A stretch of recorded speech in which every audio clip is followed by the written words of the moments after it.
aqui. Só um minutinho. Ok.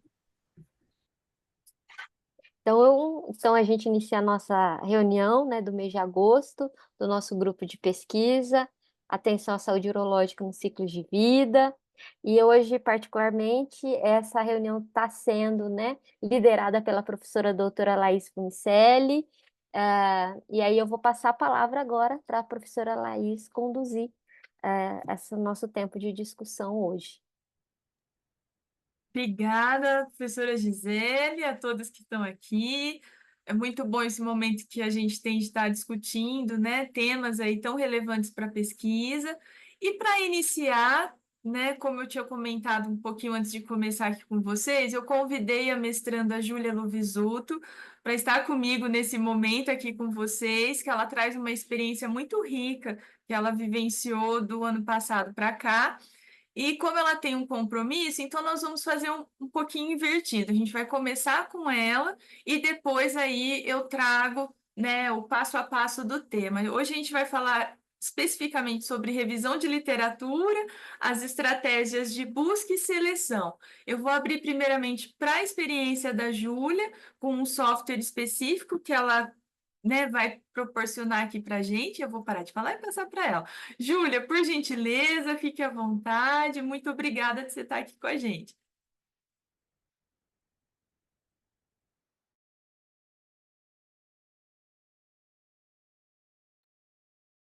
Consegue nos ouvir? Oi, eu caí? Aí, agora voltou, Julinha. Desculpa.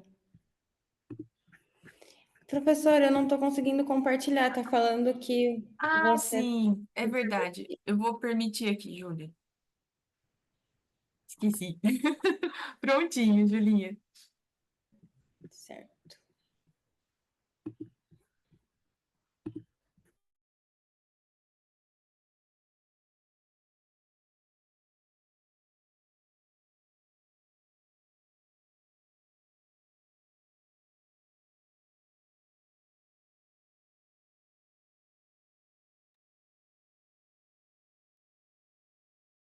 Está iniciando o compartilhamento de tela, Júlia.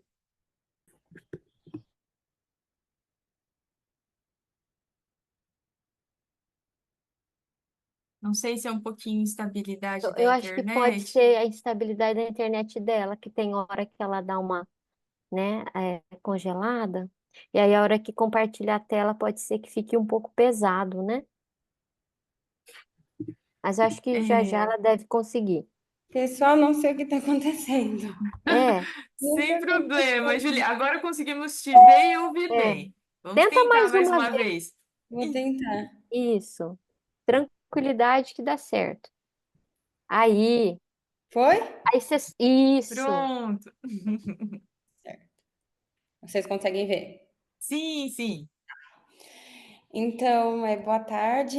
Eu sou a Júlia, eu sou mestranda, minha orientadora é a professora Laís. E aí ela me convidou um pouquinho para a gente falar dessas estratégias de busca sistemática, né, e uso de ferramentas úteis para seleção de estudo. Como ela falou, eu tive uma vivência no Canadá do ano passado para cá, e aí eu conheci umas ferramentas diferentes que eu acho que é legal, né? Que quando a gente compartilhar, a gente divide e vai multiplicando conhecimento. Então, a primeira ferramenta que eu trouxe é o Covidence. Eu não sei se vocês conhecem, eu não conhecia antes de ir para lá. E aí eu comecei a trabalhar com ele. Ele é um software muito parecido assim com o Ryan, mas muito mais tecnológico. Aqui eu trouxe algumas das funções. Eles falam que o Covidence ele diminui até 71 horas de revisão, assim, né, do trabalho dos revisores. Ele pode ser usado em qualquer computador, você tendo o acesso à internet, e ele é a principal ferramenta usada pelos autores da Cochrane para fazer a triagem e a extração dos dados do estudo, né? Ele facilita bastante a produção das revisões, torna o processo de escrita e da própria extração de dados muito mais rápido, eficaz. Você consegue conectar ele também com o Heavman, que já vai fazer a meta-análise, né, que a Cochrane faz. E ele é uma plataforma bem intuitiva, assim, quando eu cheguei, né, eu estava sem experiência e, pessoal, só me avisem se vocês estão me ouvindo, que eu tô com medo de ter caído. Não conseguimos te ouvir bem, Júlia. E aí, ele é muito simples de mexer. Eu trouxe aqui para vocês verem como é a plataforma dele. Ele é uma plataforma, ele é um software pago, né? Eu fui até procurar o preço para discutir com vocês essa questão, que é um impeditivo para nós, né? E aqui para organizações que seriam universidades, eles falam para contatar eles, né? Mas para um usuário único é US$ 289 por ano. Então, assim, é um preço relevante, né? Que a gente não consegue arcar assim mesmo, né? Eu espero que a gente chegue, chegue nas universidades, porque eu, assim, me apaixonei por esse software, eu falo para a professora Laís, e a gente vai começar a trabalhar na minha revisão aqui. Então, eu vou mostrar aqui para vocês um pouquinho como que funciona ele. Se vocês tiverem alguma dúvida, vocês podem ir me perguntando. Então, aqui são as minhas revisões, né? Essa daqui a gente não começou ainda, e essa daqui eu estou inserida. Aí, como que ele faz? Ele dá para a gente todo o processo de leitura de título e resumo, leitura de texto completo e a extração dos dados em uma plataforma só. Então, e é tudo blindado. Como é que funciona? Aqui, a leitura de título e resumo, a gente exporta ele da mesma forma que os documentos da mesma forma que a gente faz com o Ryan, e ele vem para cá. Dessa forma, ele já vai passar por uma triagem.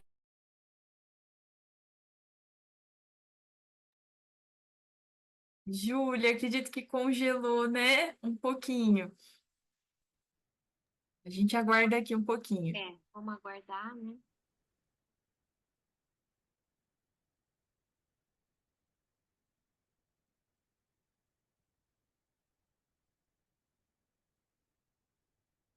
De duplicar.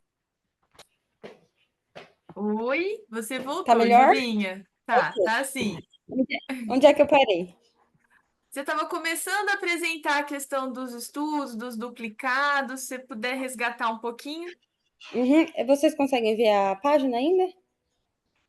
Estou vendo a sua tela, a página do Zoom.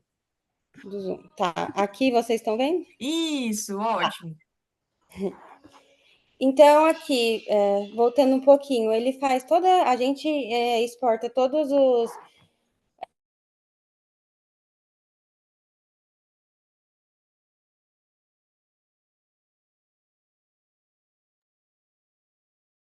Às vezes acontece a instabilidade da internet, né? Eu É, tava assim ontem. é, não é normal. Vamos dar mais um tempo. Aí qualquer coisa, se ficar muito difícil para ela compartilhar a tela e falar, ela pode explicar. Aí depois, se ela quiser, voltou. Julinha, infelizmente, parou de novamente. Você consegue ouvir a gente? Sua imagem está congelada para nós.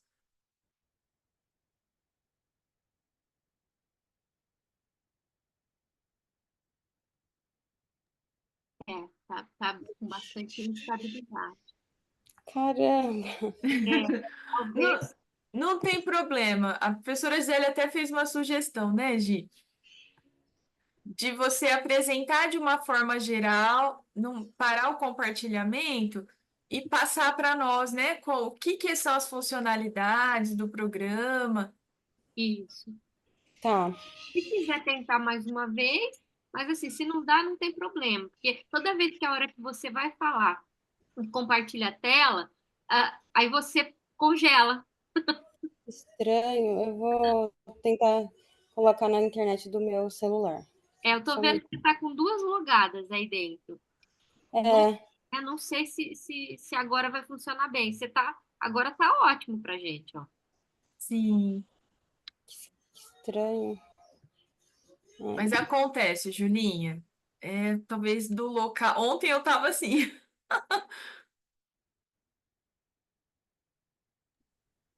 Eu acho que está bem estável, Júlia. Olha lá, ó, você congelou agora e você não está nem compartilhando tela.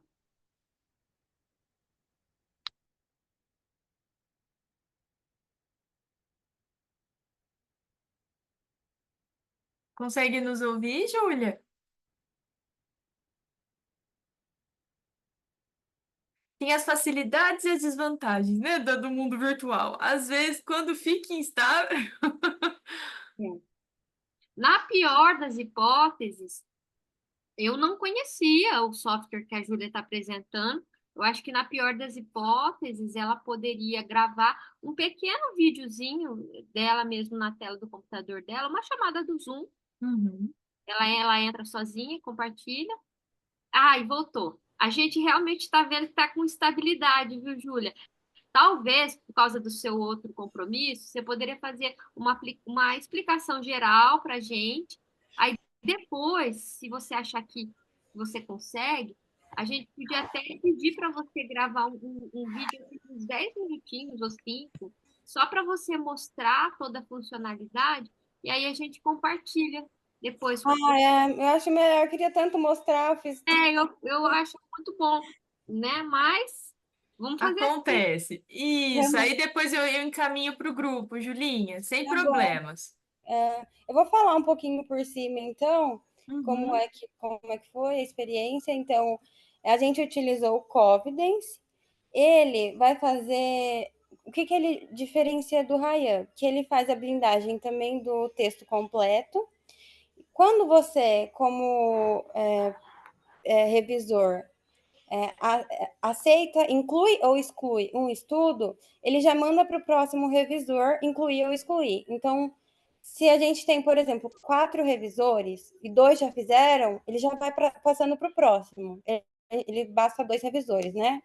Normalmente a gente estabelece assim, ele dá para você deixar na plataforma se você quer mais revisores ou menos, mas nas que eu participei, a gente deixa esses 2 revisores. Se os 2 incluíram, ele já passa para o texto completo. E do texto completo a mesma coisa. Se os 2 incluíram, ele já passa de novo. E é legal que dá para fazer a extração dos dados no próprio Confidence. Você coloca as perguntas, aí ele abre uma abazinha de um lado que é a das extrações e o artigo do lado. Então, você vai vendo o artigo e já extraindo ao mesmo tempo no próprio programa. Deixa eu ver o que mais que eu achei interessante dele. Ele gera um prisma automático que facilita muito a nossa vida, né? Diminui muito.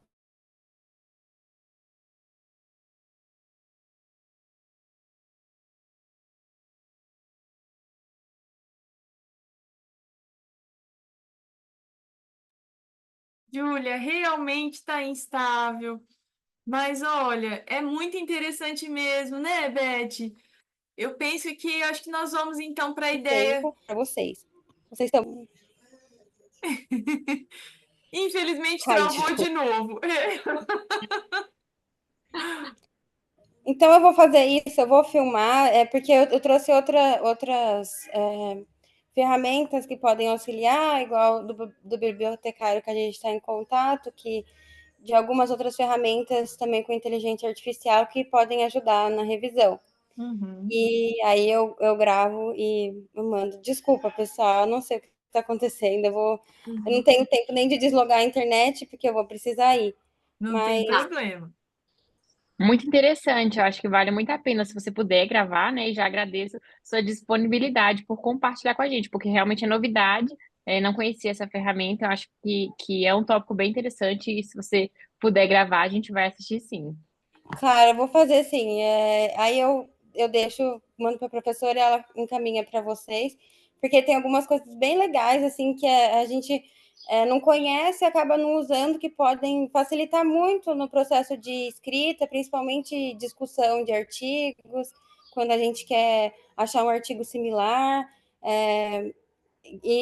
tem muito pesquisadores já falando sobre os benefícios de usar a inteligência artificial para o nosso favor de extração de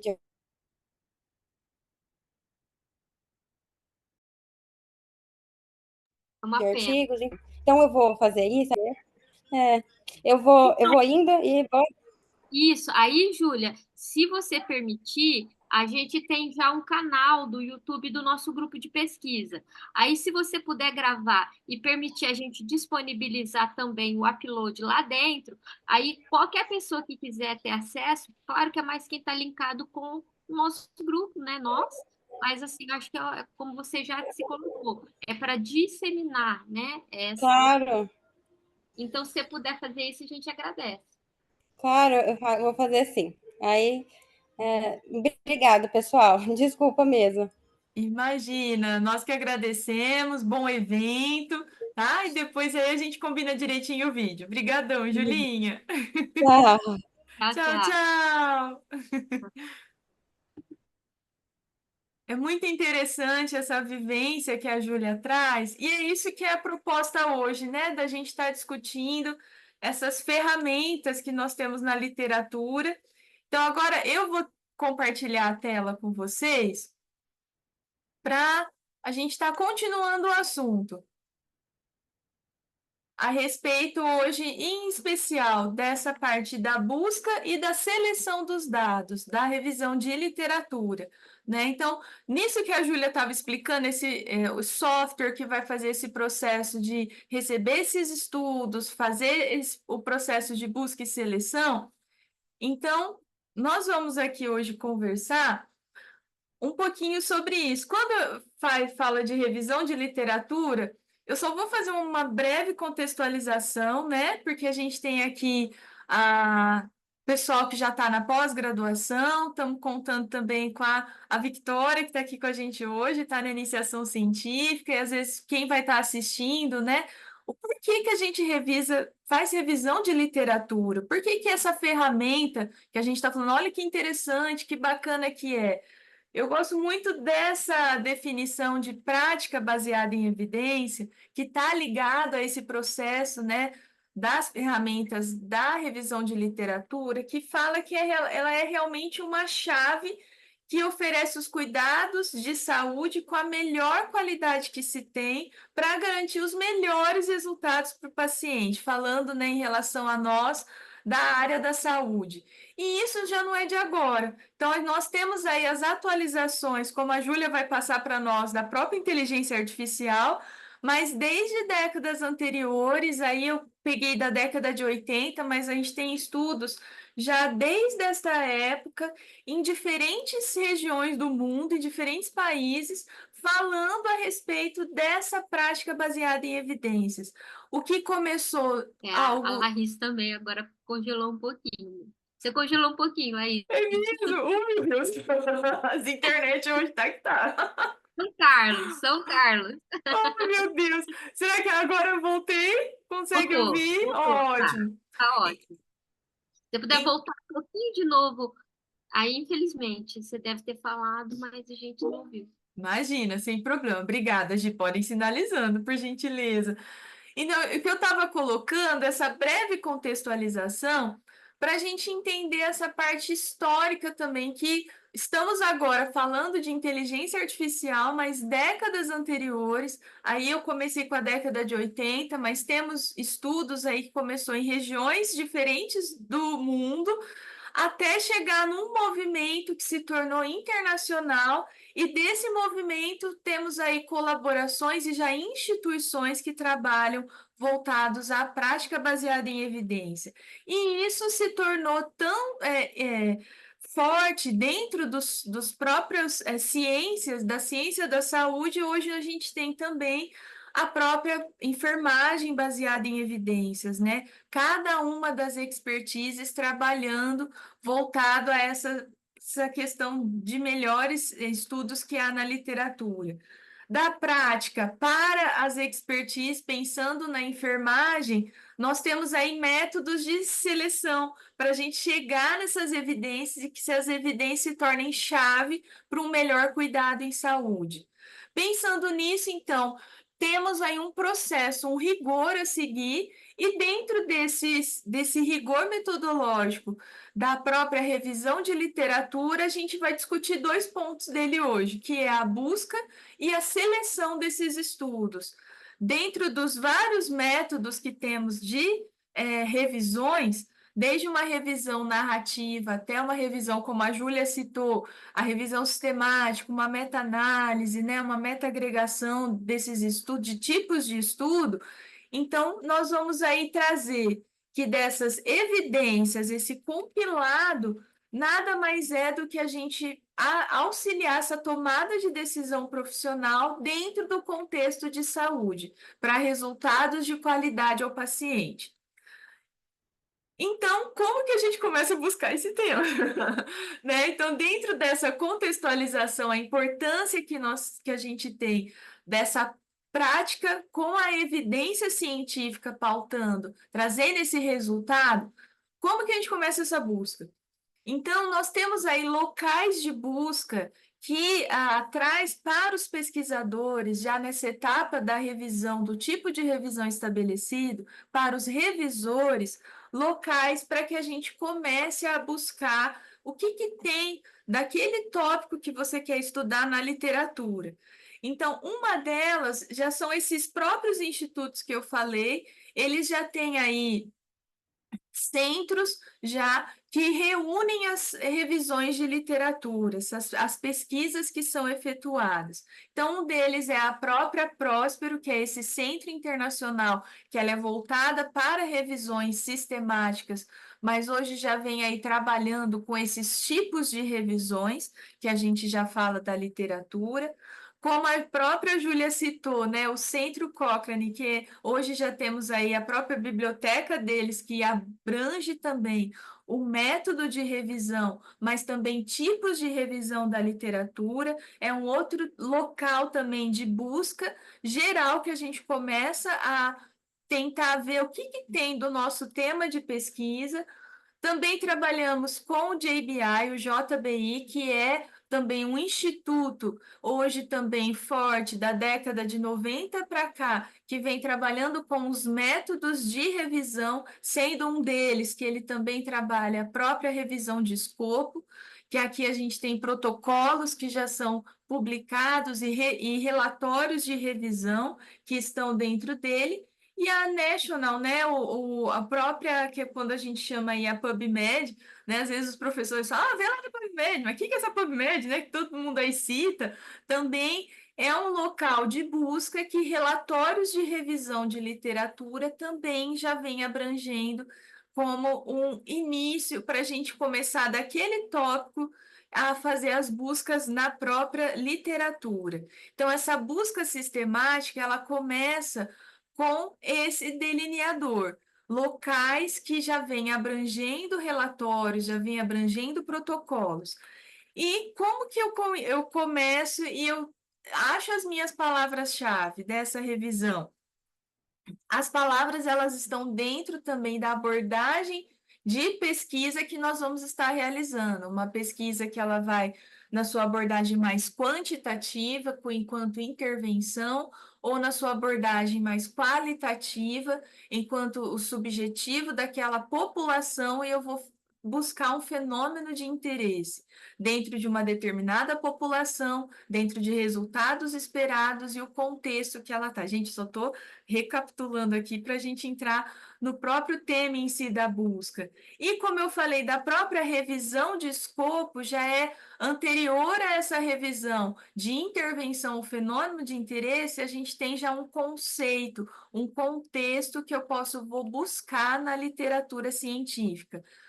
Uai, Laís, mas por que você está falando disso para a gente? Porque dentro desse universo da revisão é onde a gente vai se deparar com as nossas perguntas de revisão, e dentro delas vocês vão conseguir identificar a sua população, a sua intervenção, o resultado esperado, uma comparação que pode ser feita entre as intervenções. Eu trago aqui um próprio exemplo de protocolo de revisão qualitativa, do tipo de abordagem qualitativa, em que a gente identifica na própria questão de revisão quem que é essa população, quem que é o fenômeno de interesse que eu vou estar buscando na literatura científica e o próprio contexto em si, em que os revisores, os autores, pesquisadores vão estar se debruçando e buscando na literatura. É importante saber da estratégia PICO, PICOT ou PCC, porque ela vai mostrar para a gente quais são as palavras principais que os bibliotecários, como a Júlia também citou, por exemplo, na universidade que ela teve essa experiência, e nas nossas universidades, quando a gente conversa com os bibliotecários, eles vão perguntar assim: mas quais são as suas palavras-chave? Quais são os seus descritores? Né? E aqui eu venho então lembrar com vocês, descritores nada mais é do que os títulos de assunto, ou mesmo o descritor de um determinado assunto, que ele já está indexado nas bases de dados, ele já está padronizado no meio acadêmico, no meio internacional, no meio científico, e que vai nos ajudar a chegar na nossa busca sistemática na literatura. Esses descritores, às vezes, o que você está trabalhando ainda não foi padronizado entre os pesquisadores. Então, a gente fala que ele não é um descritor não controlado. Esse termo ele varia na literatura, mas eu acho que esse é um que mais aproxima para os pesquisadores entenderem quando eles estão ali buscando na literatura. E na busca das bases de dados, eu trago um exemplo para vocês. Então, quando a gente vai iniciar essa busca, eu tenho, então, uma tipo de revisão, uma estratégia já definida para minha pergunta de revisão e os meus descritores, e vou começar, então, a determinar o que eu vou buscar. Os descritores controlados, né, esses descritores padronizados, nós temos dois locais que nos ajudam a identificar nesse processo de busca. Um que já é da nossa própria biblioteca, né, virtual, nossa Biblioteca Nacional, que são os descritores em ciências da saúde, como também temos nosso DEX, os descritores, ele provém desse MESH, que são já esses títulos de assunto também já definidos no padrão no inglês, e também a gente tem trabalhando já tanto no francês e no espanhol. Então, esses locais que eu vou mostrar para vocês são locais sistemáticos da literatura, que são os principais pontos que os pesquisadores começam a identificar. Então, quando a gente está buscando, o professor, né, o orientador, o supervisor pode perguntar, mas qual que é o descritor? Você já buscou na literatura? Tem um padrão para esse termo que a gente está trabalhando? Então, esse descritor, o que a gente indica? Então, até deixei aqui já o site, né? A gente pode colocar depois também na descrição do vídeo, que é o próprio MESH, ele a cada ano, a cada momento, eles vão sendo atualizados. Por exemplo, aqui ele já foi atualizado, né, no momento em que eu fiz o print da tela, porque é algo como os próprios locais de busca, são atualizados rotineiramente, periodicamente, né? Então, aqui nós temos bases também que vão trabalhando com a questão dos descritores em si. Mas você pode falar, mas a gente trabalha com português, e aí como que eu vou saber para chegar no inglês? Então, uma outra dica é a gente procurar na nossa biblioteca de saúde, que é os próprios descritores, o DEX, que a gente comumente aqui fala no meio acadêmico, científico, porque ele, por exemplo, vai mostrar para nós como que está esse descritor padronizado em outros idiomas. Então, por exemplo, qualidade de vida, como que eu encontro em outros meios de descritores controlados, por exemplo. Então, aqui é esse início das buscas até chegar nos resultados, foi o que a gente veio, então, conversando. A seleção desses termos, esses controlados ou não controlados, eu trago aqui para vocês, então, dessas estratégias, como que nós chegamos nos locais de busca em si, para saber como escolher o que eu vou estar buscando na literatura. Esses são alguns prints de tela por exemplo, da própria PubMed. Nós temos aí locais, então, que eles são internacionais, que vão buscar literaturas médicas, literaturas das ciências da saúde, com periódicos indexados, periódicos num ranking de avaliação, né, de qualidade superiores, ou a gente tem também locais voltados a produções que não vão tanto pela questão desse ranking de classificação de periódicos, mas vão trabalhar nos locais de busca, por exemplo, América Latina, né, Caribe. Então, nós temos aí a própria o Lilacs, ou nós temos a Cielo, que é essa biblioteca que também abrange estudos, por exemplo, no nosso caso, nacionais, latino-americanos, em outros idiomas, então, desses países que estão ali vinculados. Essas bases, elas trabalham tanto com periódicos, com períodos, filtros que vão ajudar nessa busca sistemática da literatura. Os locais, eles vão variar. Então, como eu mostrei ali, mais voltado para a área da saúde, mas nós temos, então, bases de dados, temos locais que vão trabalhar com os periódicos em si, então, que vão abranger jornais, né, voltados para a área determinada que a gente está estudando. Vamos ter aí organizações que vão, desde instituições que abrangem as revisões de literatura, como a gente falou aqui, até literatura que a gente chama literatura cinza, que são websites, né, de locais de pesquisa, comunidades, regiões que trabalham, as próprias bibliotecas e também locais que vão hospedar aí editoriais, resumos publicados, voltado para a expertise daquele determinado tema que você vai estar buscando, que está lá voltado, né? A própria, o objeto de pesquisa, qual tipo de revisão, que tipo de abordagem está sendo feita, são os descritores, para você conseguir, então, o que eu vou utilizar nessa minha busca nas bases de dados. É bem abrangente, mas eu acho que já é uma luz para a gente começar a identificar e a reconhecer esses locais de busca.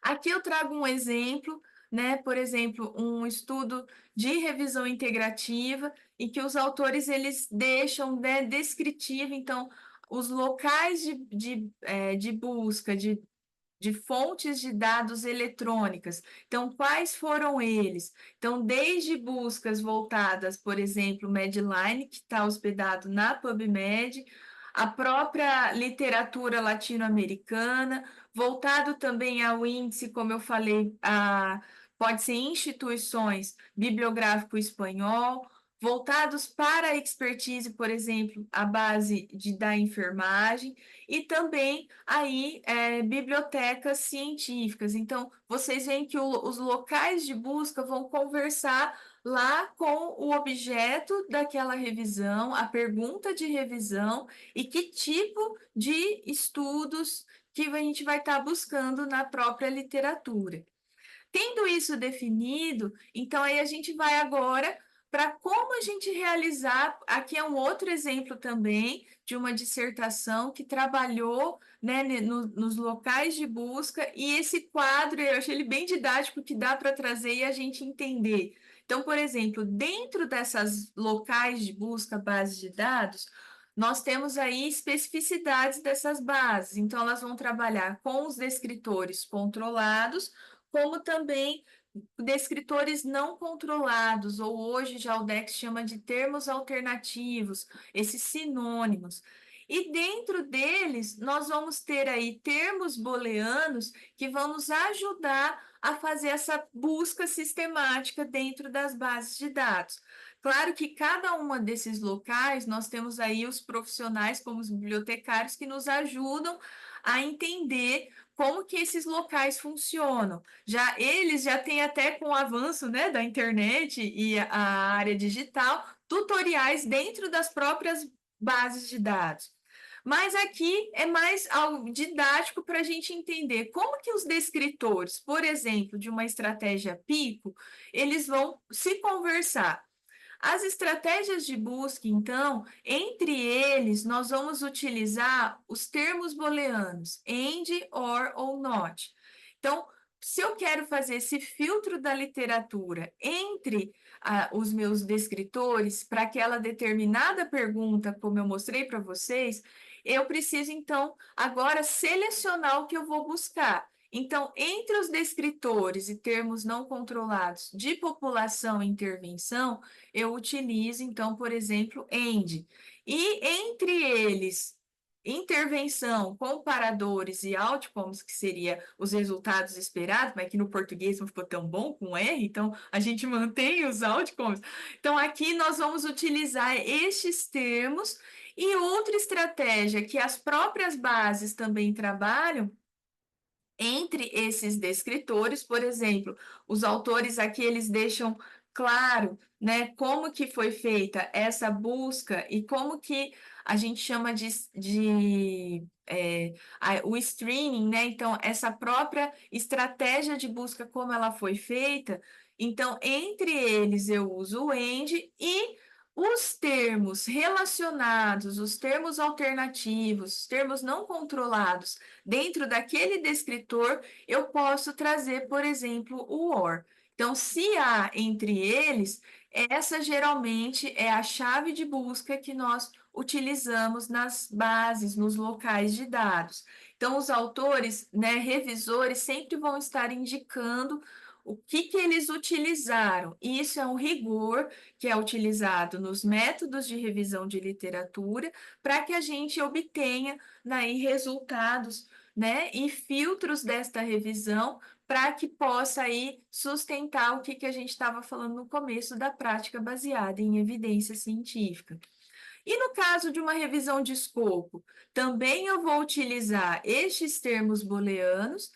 Como que eu vou saber qual utilizar? Então, essa fórmula das chaves de busca, né? Você pode estar discutindo tanto com, né, quem já tem expertise na área, como também os bibliotecários nos ajudam a chegar nessas fórmulas, nessas diretrizes que as bases vão trazer para nós.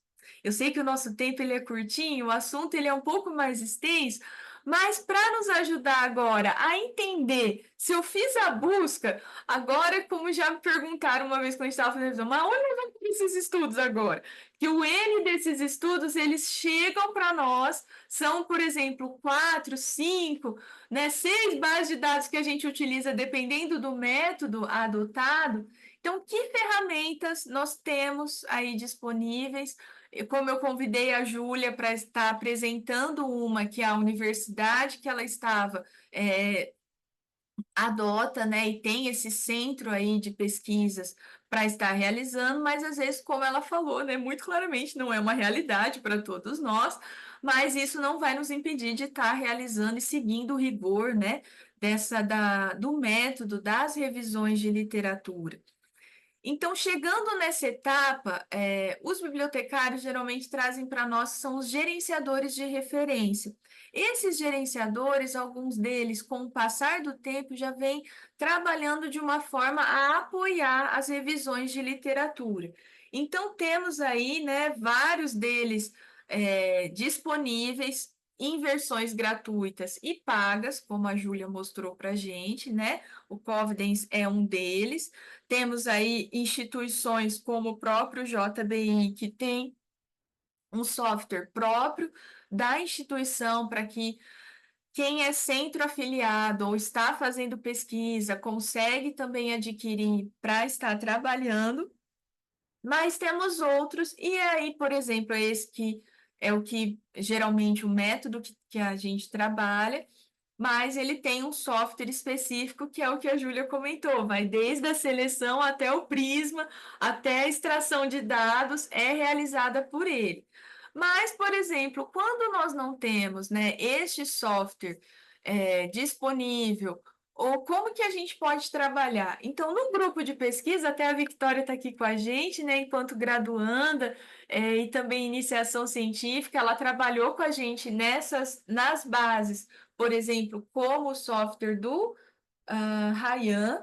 Então, eu até abri ele aqui para poder mostrar para vocês algumas das funcionalidades que no modo gratuito é o que mais se aproxima quando a gente está fazendo agora o processo. Eu já estou entrando, eu falei das buscas, agora a gente já passou pela fase de extrair esses estudos e vamos para a parte de seleção. Essa seleção, em vias assim gerais, que ela funciona. Então, leitura de título e resumo por revisores independentes, e depois dessa seleção de título e resumo, a gente caminha para a leitura de texto completo. Só que quando a gente une as bases de dados, os resultados dessas bases, pode vir estudos duplicados.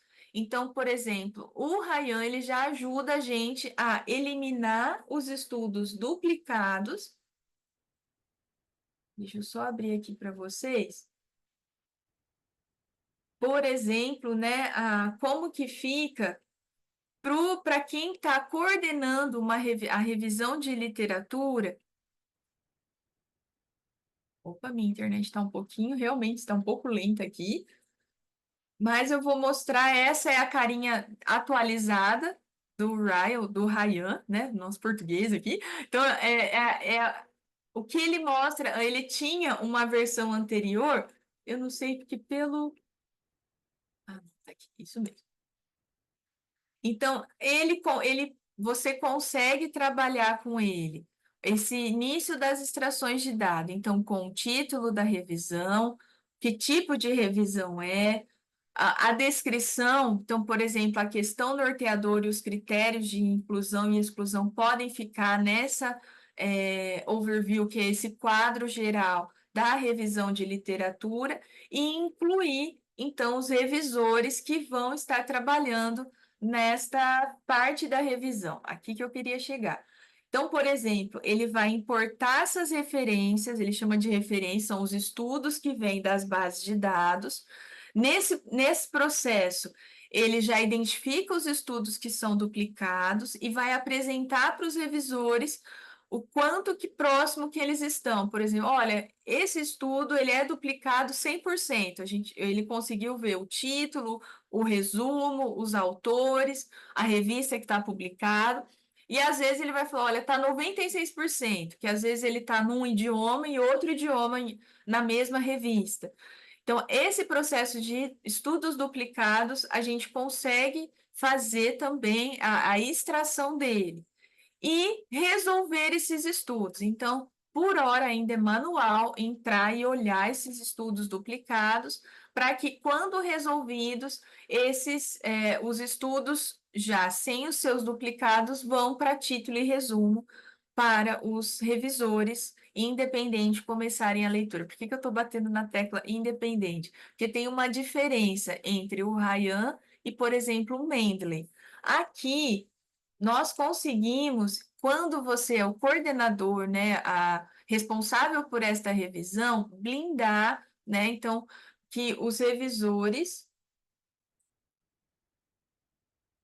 Opa, ele não está abrindo o screening que eu queria mostrar para vocês, que nós conseguimos blindar para que os revisores eles não vejam o que cada um está selecionando na etapa de título e resumo. Pronto, então é essa página que eu gostaria de mostrar, que é a etapa, né, a etapa principal, que é quando nós estamos fazendo a seleção desses estudos. Então, por exemplo, as revisoras aqui, nós não víamos o que cada um estava selecionando, mas enquanto coordenadora, eu consigo acompanhar quem está responsável ele chama coordenador, mas é responsável por essa revisão, acompanha o que cada revisor está trazendo, né, e colocando. Então, aqui ele trabalha com a ferramenta de excluir, talvez, ou incluir esse estudo na revisão. E nesse processo eu também consigo colocar razões para essa exclusão, né? As meninas, no período que a gente estava aqui trabalhando, me passaram que, olha, ele já começa a trabalhar também com o idioma em português, tá? Mas é possível também fazer o Google Traduz também, para quem não tem tanta familiaridade com o inglês ainda. E os motivos dessa exclusão é importante a gente trazer, principalmente quando os revisores os revisores não concordam, por exemplo, com um determinado estudo. A Júlia, por exemplo, colocou incluir e a Victória excluir. E aí um terceiro revisor entra para resolver junto a estes se esse estudo ele vai ser incluído ou não. Se não está aqui, mas você gostaria de colocar uma nota do tipo, né, de revisão que está trabalhando, por exemplo, aqui as meninas foram acrescentando durante a revisão notas para que lembrassem, né, por que que esse estudo, na hora de discutir, ele estava sendo excluído ou não. Então, por isso que a estratégia PCC, Pico, Picote ou a própria pergunta de revisão e os critérios de inclusão e exclusão são agora best friends aqui, eles vão acompanhar a gente em todo esse processo e esta ferramenta, esse software, nos ajuda nesse processo da busca e da seleção inicial dos estudos. Então, os estudos aqui avaliados, eles vão tendo, então, tanto ele traz o título e, quando disponível, o resumo para a plataforma, para esse processo da estratégia de seleção dos estudos. E quando a gente é convidado a participar de uma revisão enquanto revisor, eu não estou coordenando essa revisão, então como que aparece para nós? Então esse estudo ele vai aparecer dessa forma, essa é outra revisão, né, que o grupo está fazendo, que aí eu consigo, durante a leitura, incluir, colocar a minha percepção enquanto revisora, por exemplo, um que eu vou colocar aqui. Ele pede um registro dos revisores. Então, por exemplo, se eu incluir esse estudo, ele vai aparecer lá para o coordenador quem fez essa exclusão. Ou se eu colocar, talvez, no próximo estudo, por exemplo, se eu coloquei talvez, aí a dica é, você pode adicionar uma nota, pode falar o porquê, ou pode colocar aqui uma pergunta que você gostaria de deixar para discussão entre os revisores quando for ser avaliado após essa primeira etapa.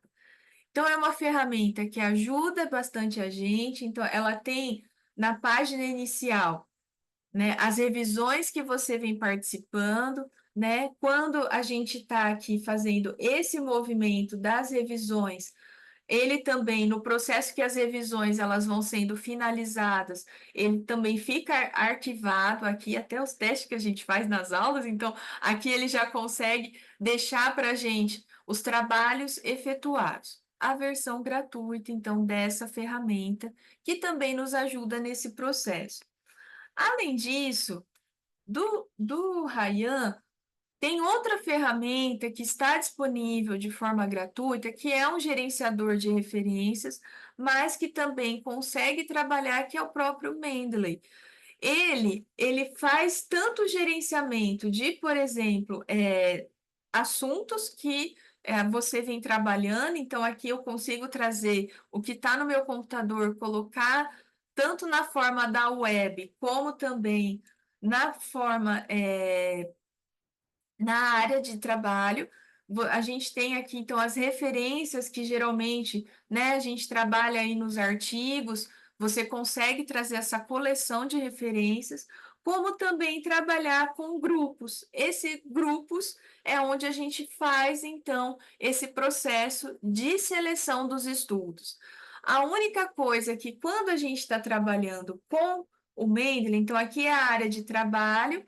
Aqui também, olha, a mesma ferramenta aparece na web, então você consegue trabalhar tanto na nuvem como também aqui na área de trabalho. Só que quando eu vou selecionar e eu faço um grupo de revisão, eu não consigo fazer esse processo, né, blind, esse cegamento ou esse processo blindado entre os revisores.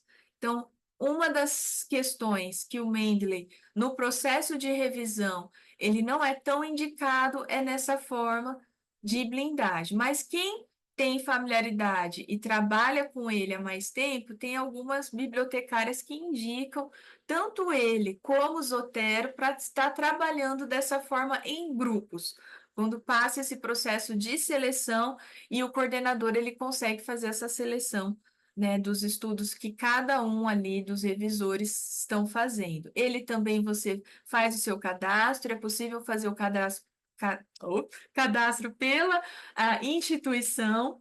Então, por exemplo, pela UFSCar e pela UNB, a gente consegue fazer pela Elsevier, a gente entra e já tem esse cadastro pela web ou também pela área de trabalho. Eu sei que a gente já está chegando aqui no nosso teto, mas eu gostaria também de trazer uma outra ferramenta que o grupo a gente está conseguindo trabalhar pelo nosso acesso ao Drive, ao Google Drive, né? Que na UFSCar a gente tem esse acesso, que é também pelas planilhas do Excel. Quando você está nesse processo final da seleção dos estudos, eu trago aqui um exemplo, né, Victoria, que está aqui com a gente. A gente vem trabalhando, fizemos a leitura de título e resumo, estamos na leitura no texto na íntegra. Quando eu já tenho esses estudos selecionados, a gente também trabalha com a planilha do Excel no Drive, que aí isso foi também ideia aí do grupo, né, do laboratório de pesquisa, que foi, então, dos revisores a gente ter as colunas e também fazer esse controle da leitura dos estudos, se o estudo foi incluído ou, não, ou excluído, e trabalhando assim também no Drive, nós conseguimos ali hospedar todos os estudos, né, pelo título deles, né, Via? Via ajudou bastante nesse processo de estudo na íntegra, trazê-lo para um Drive, que é onde os revisores conseguiam fazer a leitura e trabalhando em conjunto também nesse processo aí final da busca, da seleção, estou com busca na cabeça, da seleção dos estudos para o processo final aí da revisão de literatura, caminhando para a extração de dados depois, ou caminhando para a análise metodológica desses estudos. No Drive, com o Excel, também foi uma forma que nós aí conseguimos também trabalhar na limitação que tem, né, desses softwares gratuitos quando a gente está trabalhando. Além disso, gente, eu sei que o tempo ele é curtinho, mas também tem tutoriais na internet, né? Tanto na página, eu sei que na página da BCO, da UFSCar, as bibliotecárias, principalmente no período de pandemia, que a gente não conseguia tanto estar conversando, fizeram também vídeos explicando esses softwares que ajuda também a gente nesse processo. E eu costumo dizer, eu gosto dessa imagem, a Victoria já está cansada de ver, mas é a imagem da formiguinha, é um trabalho de formiguinha, a gente não faz revisão sozinhos, né? A gente precisa desse processo, desde lá quando está delimitando a pergunta de revisão, tipo de revisão, os descritores, é um processo, é um tipo de pesquisa, né? Então é trabalhoso, é um trabalho de formiguinha. Então, para a gente chegar lá, na prática baseada em evidências, lá na prática clínica, com essas evidências científicas, tanto de mapeamento ou de melhores evidências que há com uma grade de recomendação, por exemplo, tem todo esse processo que hoje no grupo a gente discutiu a busca, a seleção, né, para que a gente consiga. É um assunto que a gente gosta bastante, então deixa aqui o contato também, né? Tem o do grupo, tem o nosso aqui.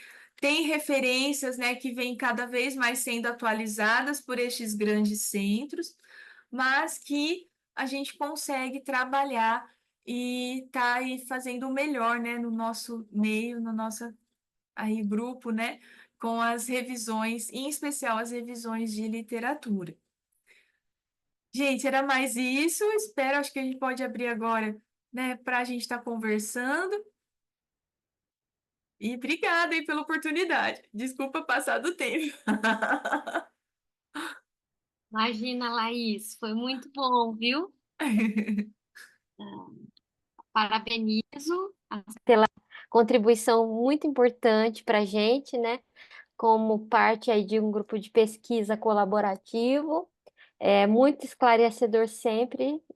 A gente sabe que a todo momento temos ferramentas novas, estratégias diferenciadas para a gente estar fazendo, né, as nossas revisões e lembrar que as revisões, seja de escopo, né, a sistemática, a integrativa ou a própria narrativa, elas são fundamentais para um processo inicial de qualquer tipo de pesquisa, né? Então, a gente precisa, de fato, ter minimamente esses princípios, né, que você trouxe, assim, claramente e muito didático. Acho que é uma aula que, com certeza, na nossa biblioteca aqui do grupo de pesquisa vai ser muito acessada, né, porque é algo que a gente precisa, né, aprender, independente se o método que a sua pesquisa vai utilizar como principal ser ou não uma revisão, mas ela é parte estrutural de um processo de pesquisa, né? Quaisquer áreas que a gente queira pesquisar. Então, foi muito boa, muito esclarecedora, gostei demais. Eu não sei se alguém quer comentar algo em específico com a professora Laís. Gostei Só da queria Beta. agradecer, só queria agradecer, Laís, pela sua disponibilidade em falar de um tema tão importante, tão relevante, que é justamente essas formas da gente conduzir as revisões, né? Cada vez mais a gente tem visto essa necessidade de utilizar softwares para poder conduzir a revisão. Muito obrigada. Foi ótimo, Laís, muito bom. E o interessante é, igual a Júlia estava falando antes também, essas questões de softwares que auxiliam e ajudam a fazer mais rápido, né? Sem perder a qualidade. É muito interessante porque a gente sabe que revisão dá muito trabalho e às vezes passam algumas coisas despercebidas, né? Então é muito interessante porque a cada dia mais vem só modernizando tudo, né? Obrigada.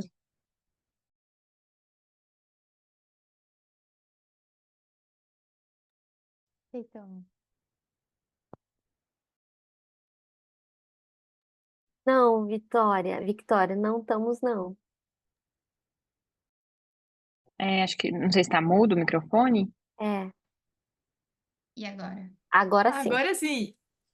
Então, eu queria agradecer também por participar, né? Eu tive uma vivência agora recentemente, né, dessa revisão, e realmente deu muito trabalho, Uhum. mas o software foi muito interessante, assim, de ser usado e acompanhar todos os processos, desde a seleção dos escritores.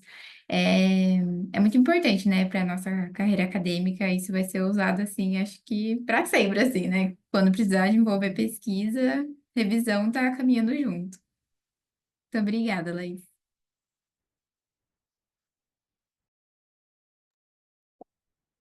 E é interessante, né? Por exemplo, a Victória, né? A gente na área, já na pós-graduação, o quanto que vai enriquecendo, né?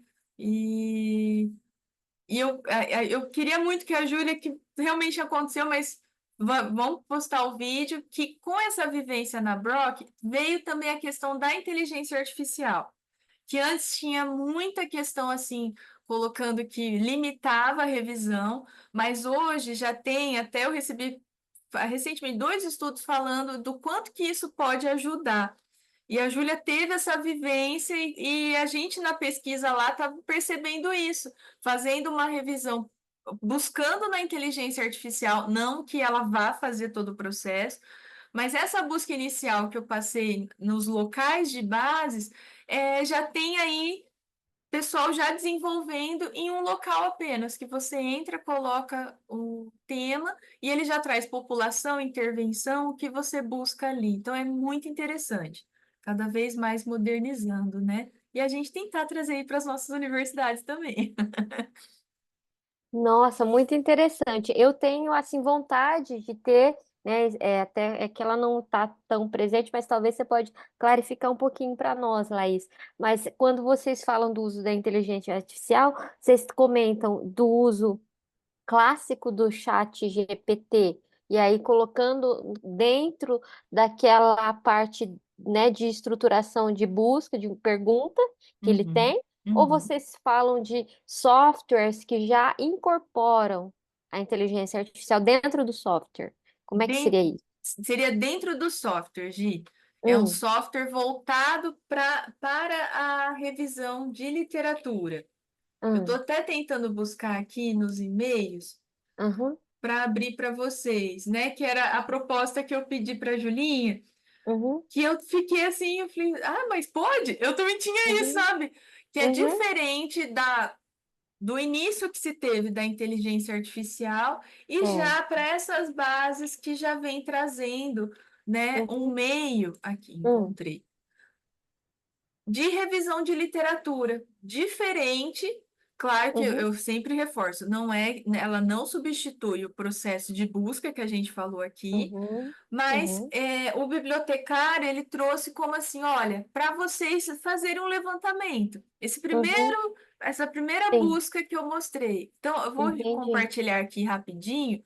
Uhum, Eu ainda estou aprendendo, né, junto com a Júlia e a equipe que ela teve essa vivência, né?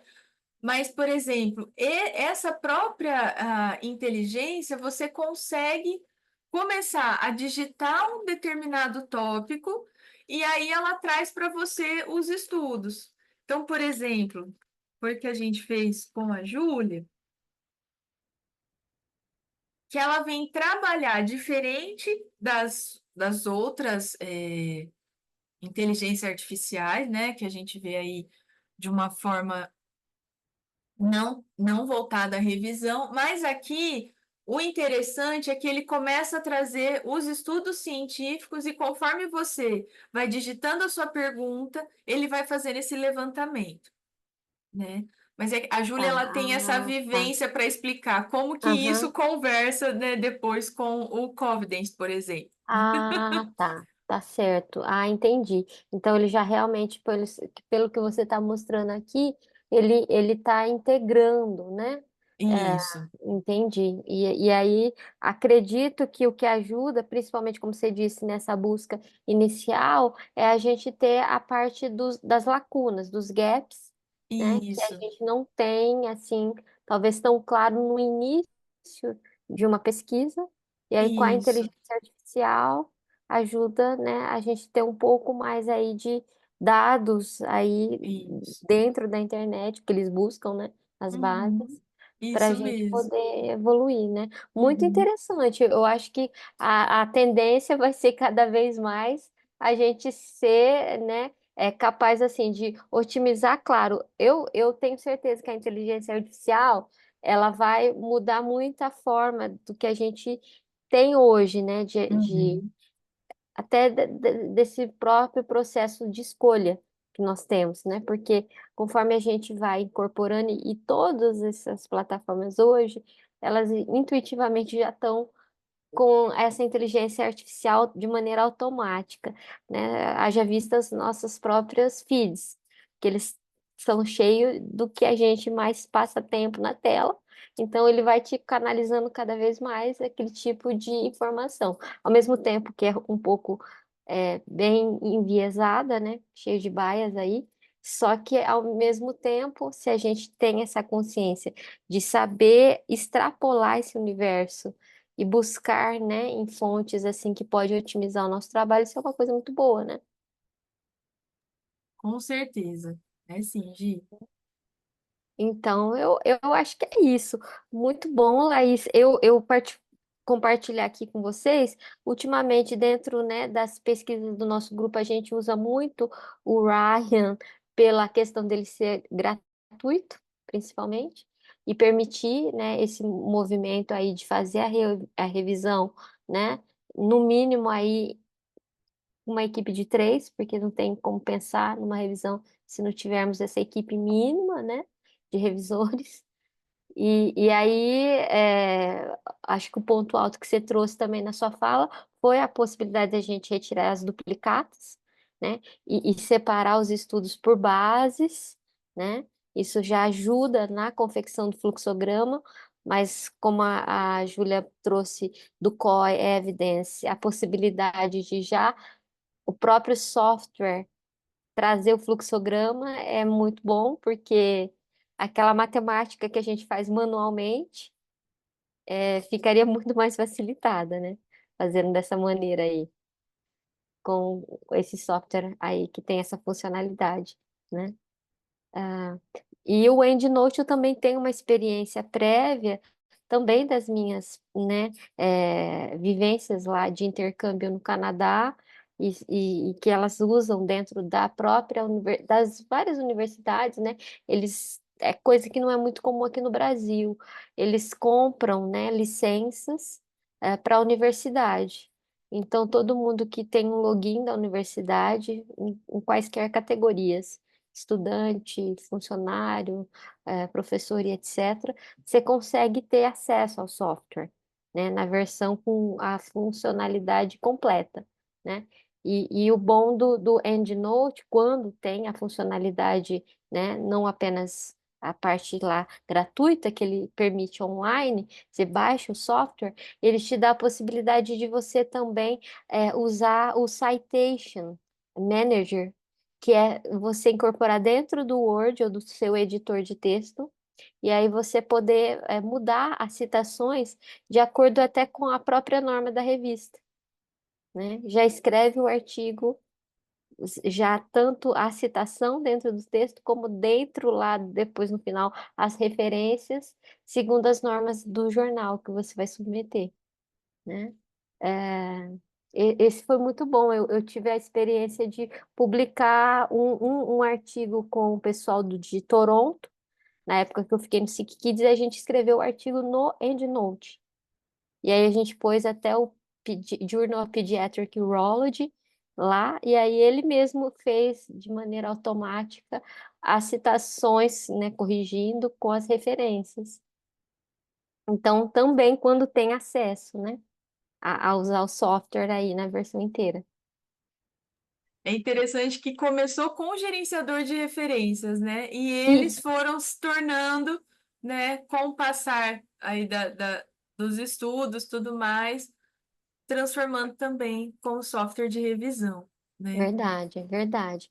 Eu acho que a gente realmente vai mudar aí, né, dentro aí de, nem falo década, dos 5 anos aí, a gente vai precisar, sem dúvida. Ah, Nayara mandou, tudo bem, Nayara, um bom trabalho para você. Ah, mas é isso mesmo. Eu acho que é fundamental para a gente se apropriar, né, da Sim. inteligência artificial, porque é algo que eu acho que vai ser é, revolucionário, mas ao mesmo tempo a gente vai manter essa questão humana que a gente precisa, né? Então é isso. Não sei se a gente pode finalizar agora.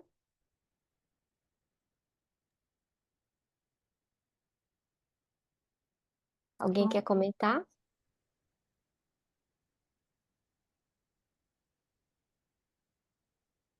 Ah, mas eu acho muito bom, né, gente? Obrigada. Eu acho então eu vou encerrar aqui a gravação, tudo Perfeito, bem, Gi? Então, perfeito, muito perfeito. obrigada, gente. Encerro aqui então a gravação.